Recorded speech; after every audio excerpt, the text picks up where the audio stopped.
First బట్టలు వేసుకో friends. మీరు బట్టలు వేసుకుంటే నిప్పుదాకా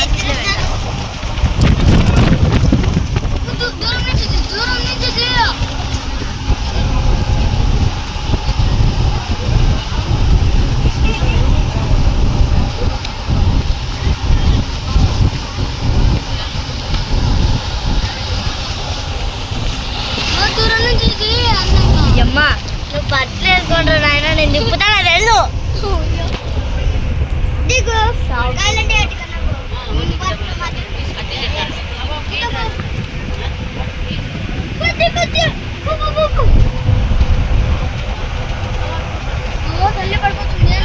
పక్కన